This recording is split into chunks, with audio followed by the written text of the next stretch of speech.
Les 9 dangers du ministère de l'intercession. Le ministère de l'intercession consiste à se tenir devant Dieu en faveur des autres, comme un pont entre le ciel et la terre. Dans les Écritures, Exode 32 montre Moïse plaidant pour Israël. 1 Samuel 12, 23 révèle Samuel refusant de cesser de prier. 1 Roi 18 présente Élie persévérant jusqu'à la pluie. L'intercession est puissante, mais elle exige maturité et équilibre. Voici 9 dangers à discerner. 1. L'orgueil spirituel.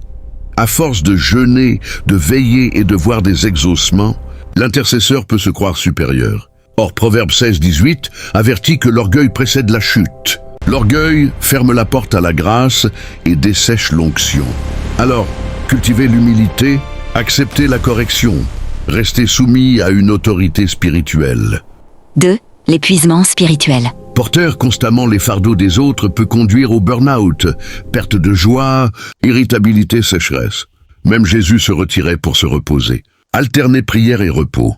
Préserver un temps personnel avec Dieu sans combat. Apprendre à déléguer. 3. Porter des fardeaux qui ne nous appartiennent pas. La compassion peut devenir hyper-responsabilité. L'intercesseur finit par vivre l'angoisse des autres. Pourtant, c'est Christ qui a porté nos douleurs, Ésaïe 53. En vérité, nous prions, Dieu agit. Nous plaidons, Christ sauve. 4. L'isolement spirituel. Se couper de la communion sous prétexte de consécration expose à l'erreur. Sans redevabilité, les révélations ne sont pas testées.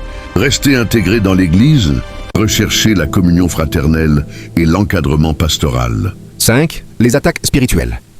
Intercéder, c'est entrer dans le combat. Éphésiens 6 parle de l'armure de Dieu. Oppression, tentation ou découragement peuvent survenir. Ayons une vie de sanctification, discipline, proclamation de la parole et couverture spirituelle. 6. La culpabilité excessive.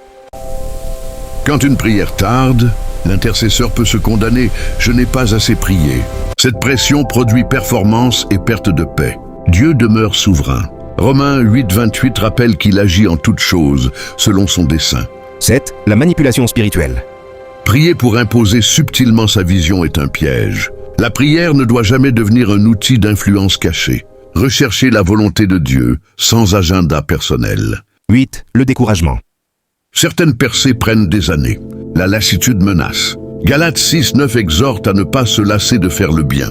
Se souvenir des exaucements passés et persévérer avec foi. 9. Négliger sa propre vie. Prier pour les autres, en oubliant sa famille, sa santé ou sa croissance personnelle, crée un déséquilibre dangereux. Un ministère sain commence par une vie personnelle saine. En conclusion, l'intercession est stratégique et indispensable. L'intercesseur mature comprend qu'il est un canal, non la source. Il prie avec ferveur, combat avec foi, mais laisse toujours les résultats entre les mains souveraines de Dieu.